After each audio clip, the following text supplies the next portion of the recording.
Assalamualaikum warahmatullahi wabarakatuh. Bapak, Ibu mohon sebentar saja, tolong jangan geser layar ini, jangan pindah video, jangan anggap ini sekadar narasi biasa. Saya minta waktu Bapak dan Ibu bukan untuk hiburan, tapi untuk sebuah penjelasan yang menyangkut hak, menyangkut uang pensiun, dan menyangkut kepastian dari negara yang selama ini membuat banyak dada terasa sesak antara berharap dan takut kecewa. Ini bukan gosip. Ini bukan isu, ini bukan katanya-katanya, dan ini bukan pesan berantai WhatsApp yang tidak jelas ujung pangkalnya. Hari ini saya akan berbicara pelan, jelas, dan tuntas, supaya setelah mendengar penjelasan ini tidak ada lagi kebingungan, tidak ada lagi rasa was-was, dan tidak ada lagi perasaan seolah-olah Bapak dan Ibu ditinggalkan oleh negara yang dulu Bapak dan Ibu layani puluhan tahun dengan setia. Mohon izinkan saya menyampaikan dari awal sampai akhir. Jangan potong di tengah, jangan ambil sepotong lalu disimpulkan sendiri.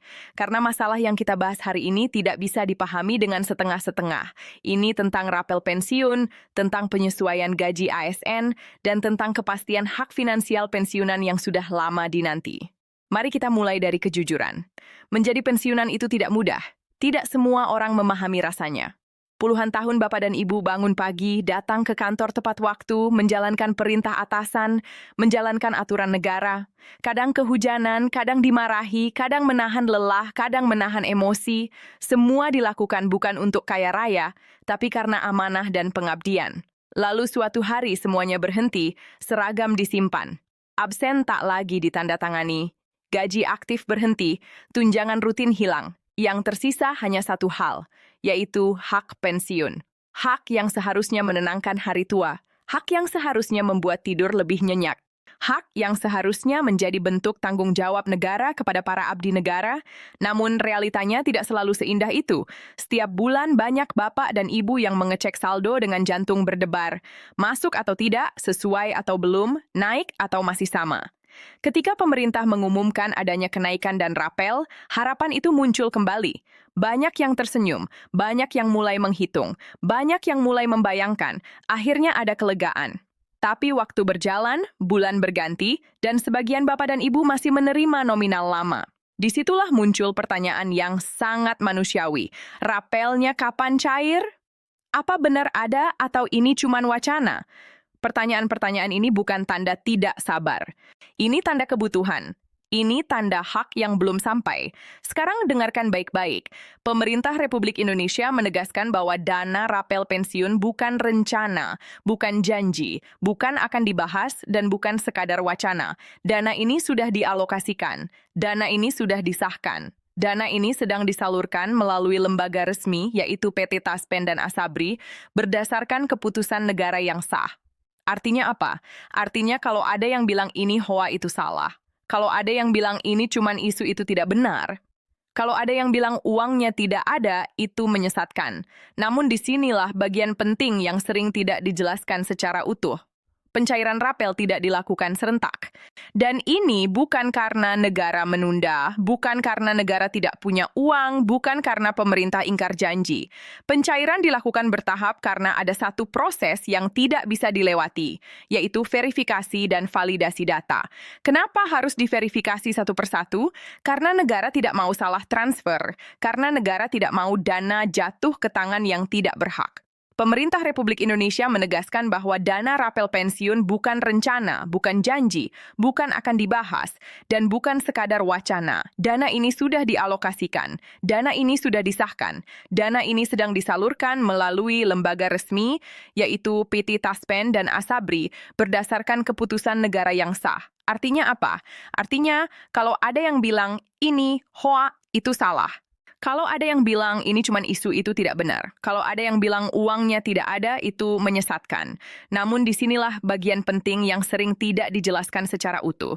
Pencairan rapel tidak dilakukan serentak. Dan ini bukan karena negara menunda, bukan karena negara tidak punya uang, bukan karena pemerintah ingkar janji. Pencairan dilakukan bertahap karena ada satu proses yang tidak bisa dilewati, yaitu verifikasi dan validasi data. Kenapa harus diverifikasi satu persatu? Karena negara tidak mau salah transfer. Karena negara tidak mau dana jatuh ke tangan yang tidak berhak. Karena negara tidak mau muncul masalah hukum di kemudian hari. Ingat baik-baik ini. Rapel itu hak, bukan sedekah, bukan bantuan sosial, bukan bonus. Rapel adalah selisih gaji antara gaji lama dan gaji baru yang seharusnya sudah diterima sejak kebijakan berlaku. Artinya itu uang Bapak dan Ibu yang tertunda, bukan uang tambahan yang bisa diberikan seenaknya. Karena itu negara wajib berhati-hati. Negara menegaskan rapel tidak boleh dipotong, rapel tidak boleh dialihkan. Rapel tidak boleh ditahan tanpa alasan administrasi yang sah. Sekarang pertanyaan berikutnya, siapa saja yang berhak menerima rapel ini? Yang berhak adalah pensiunan ASN, pensiunan TNI dan Polri, janda dan duda pensiunan ahli waris sah sesuai ketentuan. Dan dengarkan baik-baik bagian ini karena ini penting. Tidak perlu daftar ulang, tidak perlu bolak-balik kantor, tidak perlu mengurus surat tambahan. Jika data sudah benar, dana akan masuk otomatis ke rekening yang sudah terdaftar di Taspen atau Asabri. Lalu muncul lagi pertanyaan yang sering membuat hati panas. Kenapa nominal saya berbeda dengan tetangga? Kenapa punya saya kecil? Kenapa punya dia besar? Jawabannya sederhana, tapi sering tidak diterima dengan lapang dada karena perhitungannya berbeda. Rapel dihitung berdasarkan gaji pokok terakhir, pangkat dan golongan, masa kerja, status keluarga, periode tertundanya berapa lama, bukan pilih kasih, bukan ketidakadilan, bukan karena siapa yang dekat dengan siapa. Semua dihitung oleh sistem. Sekarang kita masuk ke bagian yang sering disalahpahami dan sering dianggap mempersulit, yaitu otentikasi dan verifikasi. Banyak yang berkata, kenapa harus otentikasi lagi? Kenapa ribet? Dengarkan baik-baik, ini bukan mempersulit. Ini melindungi hak otentikasi, memastikan penerima masih hidup, rekening masih aktif, data identitas masih valid. Kalau otentikasi gagal, dana ditahan sementara bukan hilang, bukan hangus, bukan dibatalkan. Ditahan sampai data diperbaiki. Lalu muncul lagi pertanyaan yang sering membuat hati panas. Kenapa nominal saya berbeda dengan tetangga? Kenapa punya saya kecil? Kenapa punya dia besar? Jawabannya sederhana, tapi sering tidak diterima dengan lapang dada. Karena perhitungannya berbeda. Rapel dihitung berdasarkan gaji pokok terakhir, pangkat dan golongan, masa kerja, status keluarga, periode tertundanya berapa lama, bukan pilih kasih, bukan ketidakadilan, bukan karena siapa yang dekat dengan siapa. Semua dihitung oleh sistem. Sekarang kita masuk ke bagian yang sering disalahpahami dan sering dianggap mempersulit, yaitu otentikasi dan verifikasi. Banyak yang berkata, Kus, kenapa harus otentikasi lagi? Kenapa ribet? Dengarkan baik-baik. Ini bukan mempersulit. Ini melindungi hak otentikasi, memastikan penerima masih hidup, rekening masih aktif, data identitas masih valid. Kalau otentikasi gagal, dana ditahan sementara, bukan hilang, bukan hangus, bukan dibatalkan, ditahan sampai data diperbaiki. Disinilah peran anak dan cucu menjadi penting. Mendampingi bukan mengambil alih, membantu bukan menguasai. Dan saya perlu menyampaikan peringatan keras di sini. Hati-hati penipuan Taspen, Asabri, dan bank tidak pernah meminta PIN, tidak pernah meminta OTP, tidak pernah mengirim link lewat WhatsApp. Ya, kalau ada yang mengaku bisa mempercepat pencairan dengan imbalan itu penipuan. Kalau ada yang meminta bagian dari rapel itu penipuan. Sekarang kita masuk ke bagian yang sering luput dibahas tapi justru sangat penting. Apa yang harus dilakukan setelah rapel masuk? Banyak yang kaget secara emosional. Senang, lega haru, lalu uang itu habis dalam waktu singkat. Ini bahaya. Ingat, rapel bukan rezeki mendadak. Ini hak tertunda. Uang ini seharusnya membantu, bukan menciptakan masalah baru. Prioritaskan kesehatan, prioritaskan kebutuhan pokok, hindari investasi janji untung cepat, hindari titip uang ke orang lain tanpa perhitungan. Sekarang kita sampai pada kabar yang ramai dibicarakan, yaitu soal tanggal 10 Februari 2026. Tanggal ini perlu dipahami dengan benar. Ini adalah patokan kebijakan dan target teknis, bukan jaminan bahwa semua orang cair di hari yang sama. Dalam kebijakan negara ada pernyataan politik, ada aturan teknis, ada pelaksanaan bertahap. Jangan terjebak judul bombastis tanpa dokumen resmi. Rapel bisa cair hari ini, bisa besok, bisa minggu depan. Yang penting status aktif, data benar, rekening aktif. No, kalau belum cair yang perlu dilakukan adalah cek data, bukan panik. Dan sebelum saya menutup bagian pertama ini, mari kita jujur pada diri sendiri. Dana rapel bisa menjadi berkah atau bisa menjadi masalah. Semua tergantung bagaimana kita menyikapinya. Negara sudah menjalankan kewajiban. Sekarang giliran kita menjaga hak dengan bijak. Di bagian selanjutnya saya akan membahas lebih dalam tentang skema pencairan kesalahan data yang sering terjadi dan langkah konkret yang bisa dilakukan jika rapel belum masuk meski data terasa sudah benar. Untuk itu jangan kemana-mana, jangan menyimpulkan sebelum selesai. Karena penjelasan berikutnya justru bagian yang paling menentukan. Bapak, Ibu, kita lanjutkan. Mohon tetap bersama saya, jangan lepas fokus karena justru di bagian kedua ini kita akan masuk ke hal-hal yang selama ini paling sering membuat bingung, paling sering memicu emosi, dan paling sering menimbulkan salah paham di antara sesama pensiunan. Sekarang kita sampai pada kabar yang ramai dibicarakan, yaitu soal tanggal 10 Februari 2026. Tanggal ini perlu dipahami dengan benar. Ini adalah patokan kebijakan dan target teknis, bukan jaminan bahwa semua orang cair di hari yang sama. Dalam kebijakan negara ada pernyataan politik, ada aturan teknis, ada pelaksanaan bertahap. Jangan terjebak judul bombastis tanpa dokumen resmi. Rapel bisa cair hari ini, bisa besok, bisa minggu depan. Yang penting status aktif, data benar, rekening aktif. Kalau belum cair, yang perlu dilakukan adalah cek data, bukan panik. Dan sebelum saya menutup bagian pertama ini, mari kita jujur pada diri sendiri. Dana rapel bisa menjadi berkah atau bisa menjadi masalah. Semua tergantung bagaimana kita menyikapinya. Negara sudah menjalankan kewajiban. Sekarang giliran kita menjaga hak dengan bijak. Di bagian selanjutnya, saya akan membahas lebih dalam tentang skema pencairan, kesalahan data yang sering terjadi, dan langkah konkret yang bisa dilakukan jika rapel belum masuk meski data terasa sudah benar. Untuk itu, jangan kemana-mana, jangan menyimpulkan sebelum selesai. Karena penjelasan berikutnya justru bagian yang paling menentukan Bapak Ibu kita lanjutkan. Mohon tetap bersama saya, jangan lepas fokus, karena justru di bagian kedua ini kita akan masuk ke hal-hal yang selama ini paling sering membuat bingung, paling sering memicu emosi, dan paling sering menimbulkan salah paham di antara sesama pensiunan. Saya ingin Bapak dan Ibu mendengar dengan tenang, tidak dengan emosi, tidak dengan prasangka. Karena apa yang saya sampaikan di bagian ini bukan pembelaan siapapun, bukan juga pembenaran, tapi penjelasan apa adanya, supaya Bapak dan Ibu tahu posisi kita sekarang ada di mana. Kita mulai dari satu pertanyaan besar yang hampir selalu muncul. Kalau rapel itu sudah dialokasikan dan sedang disalurkan, lalu kenapa sampai sekarang masih ada yang belum menerima pertanyaan ini? Wajar. Sangat wajar dan jawabannya tidak sesederhana. Tunggu saja, ada beberapa lapisan proses yang harus dipahami. Pertama, negara tidak mentransfer uang rapel itu secara manual satu persatu oleh manusia. Semua dilakukan melalui sistem pembayaran pensiun nasional yang terhubung dengan data kepegawaian, data kependudukan, data perbankan, dan data kematian. Satu saja tidak sinkron. Sistem akan otomatis menahan pencairan. Ini penting karena banyak yang merasa data saya tidak pernah berubah. Tapi sistem tidak hanya membaca satu sumber. Contohnya begini, nama di SK pensiun menggunakan ejaan lama, nama di KTP sudah ejaan baru, nama di rekening bank menggunakan singkatan. Bagi manusia itu jelas orang yang sama, tapi bagi sistem itu bisa dianggap tidak identik.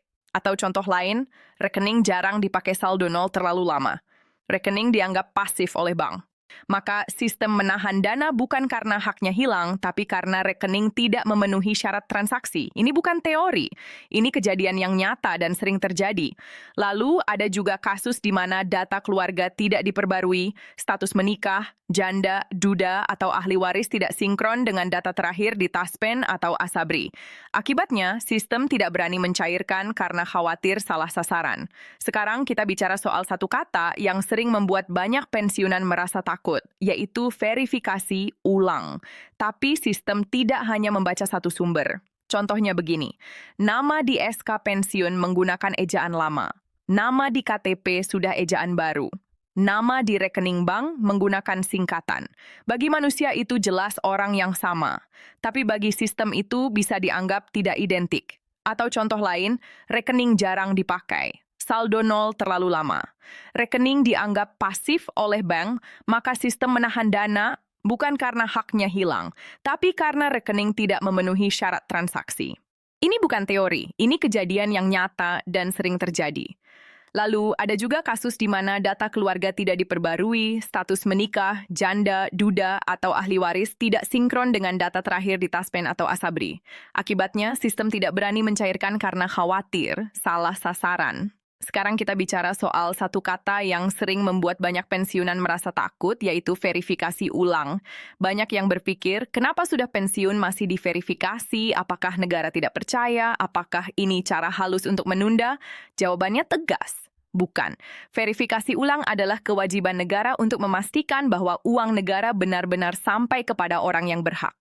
Ini bukan hanya soal rapel, tapi soal seluruh sistem pensiun. Karena faktanya pernah terjadi dana pensiun masih ditransfer ke rekening orang yang sudah wafat bertahun-tahun. Pernah terjadi dana diterima oleh pihak yang tidak berhak. Dan ketika itu terjadi yang disalahkan bukan penerima, tapi negara. Maka dari itu negara memilih jalan yang lebih aman meski terasa lebih lambat. Sekarang kita masuk ke pertanyaan yang sering membuat hati tidak tenang. Kalau rapel saya belum cair sampai sekarang, apa yang harus saya lakukan? Pertama, yang paling penting, jangan panik. Panik membuat kita mudah percaya hoax, mudah percaya janji palsu, dan mudah dimanfaatkan.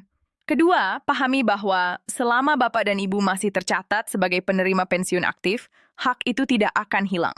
Tidak ada istilah hangus selama data bisa diperbaiki. Yang perlu dilakukan adalah memastikan 3 hal dasar. 1. Data kependudukan sesuai. 2. Data pensiun aktif dan valid. 3. Rekening bank aktif. Kalau 3 ini aman, rapel hanya soal waktu. Namun disinilah sering terjadi kesalahan besar. Banyak yang tidak mengecek ke sumber resmi, tapi justru percaya pada cerita tetangga, cerita grup, atau kabar dari orang yang merasa katanya tahu orang dalam. Saya ingin Bapak dan Ibu ingat kalimat ini baik-baik. Hak yang sah tidak perlu calo. Kalau ada yang menawarkan jasa, percepatan, pencairan dengan imbalan itu sudah pasti penipuan. Negara tidak bekerja dengan cara itu. Sekarang kita bahas soal perbedaan waktu pencairan. Ada yang cair cepat, ada yang cair belakangan, ada yang sudah masuk tanpa pemberitahuan. Kedua, pahami bahwa selama Bapak dan Ibu masih tercatat sebagai penerima pensiun aktif, hak itu tidak akan hilang. Tidak ada istilah hangus selama data bisa diperbaiki. Yang perlu dilakukan adalah memastikan 3 hal. 1. Data kependudukan sesuai. 2. Data pensiun aktif dan valid. 3. Rekening bank aktif. Kalau 3 ini aman, rapel hanya soal waktu. Namun disinilah sering terjadi kesalahan besar. Banyak yang tidak mengecek ke sumber resmi, tapi justru percaya pada cerita tetangga, cerita grup, atau kabar dari orang yang merasa katanya tahu orang dalam. Saya ingin Bapak dan Ibu ingat kalimat ini baik-baik. Hak yang sah tidak perlu calo. Kalau ada yang menawarkan jasa percepatan pencairan dengan imbalan, itu sudah pasti penipuan. Negara tidak bekerja dengan cara itu. Sekarang kita bahas soal perbedaan waktu pencairan. Ada yang cair cepat, ada yang cair belakangan, ada yang sudah masuk tanpa pemberitahuan. Ini bukan karena prioritas orang dalam, ini karena urutan penyelesaian data. Data yang bersih, sinkron, dan tidak bermasalah akan diproses lebih dulu.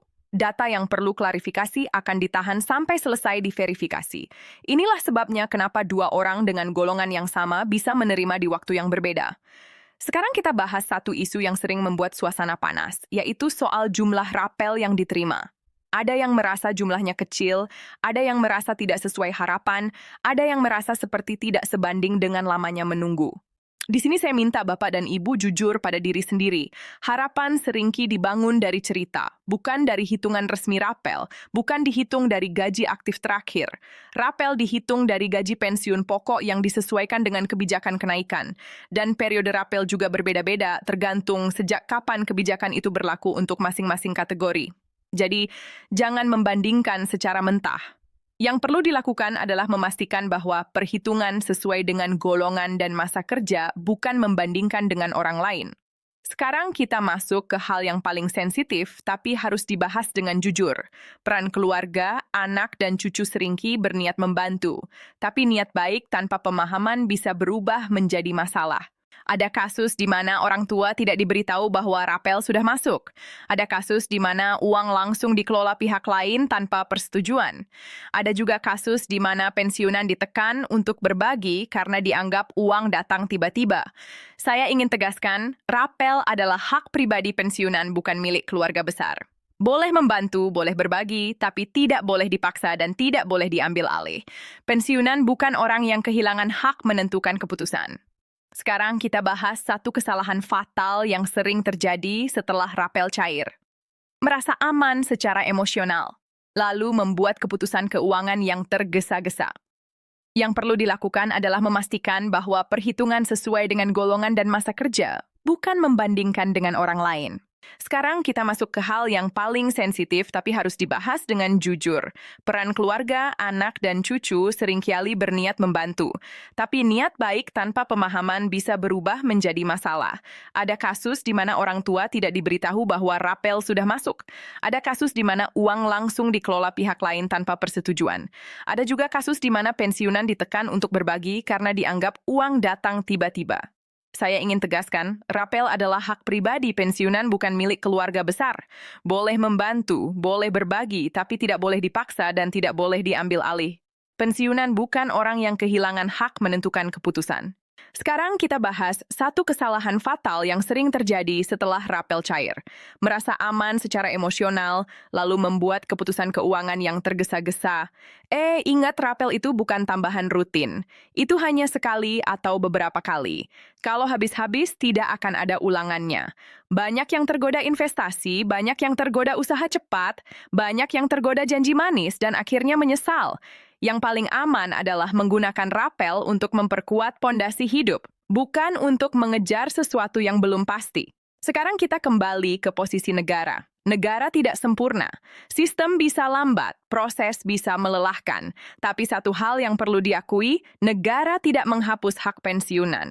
Kalau hari ini Bapak dan Ibu masih menunggu, itu bukan karena hak itu dicabut, tapi karena proses sedang berjalan. Yang berbahaya bukan menunggu, tapi salah informasi. Kesalahan banyak orang adalah menyamakan ketiganya, padahal keputusan politik bisa diumumkan hari ini. Aturan teknis disusun beberapa waktu kemudian, dan pelaksanaan berjalan bertahap. Ini bukan pembelaan, ini kenyataan birokrasi. Sekarang kita kembali ke tanggal yang sering disebut-sebut yang membuat banyak orang menunggu dengan cemas. Tanggal itu bukan janji personal, itu adalah target kebijakan. Target bukan berarti semua selesai di hari yang sama. Target adalah arah, bukan garis akhir yang kaku. Kalau hari ini belum cair, itu tidak berarti gagal. Kalau hari ini sudah cair, itu tidak berarti lebih diutamakan.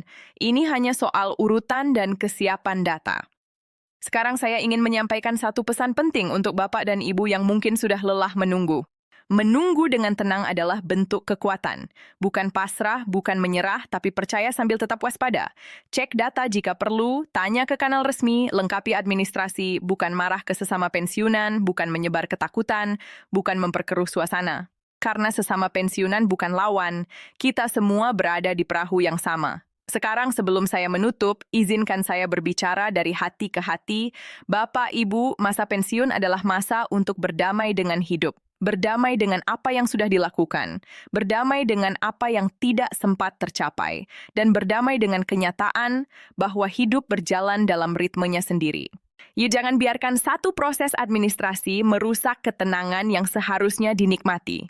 Rapel akan datang, hak tidak dihapus, proses sedang berjalan. Yang paling penting, jaga kesehatan, jaga pikiran, dan jaga hubungan dengan keluarga. Karena pada akhirnya uang hanya alat, ketenangan adalah tujuan. Jika ada satu kalimat yang ingin saya titipkan untuk diingat setelah bagian terakhir ini, maka kalimat itu adalah ini. Negara boleh lambat, sistem boleh rumit, tapi hak tidak hilang selama kita tetap tenang, sadar, dan waspada. Terima kasih Bapak dan Ibu yang sudah mendengarkan dari awal sampai akhir. Semoga penjelasan ini memberi kejelasan, menenangkan hati, dan menghapus rasa was-was yang selama ini menghantui. Wassalamualaikum warahmatullahi wabarakatuh. 1,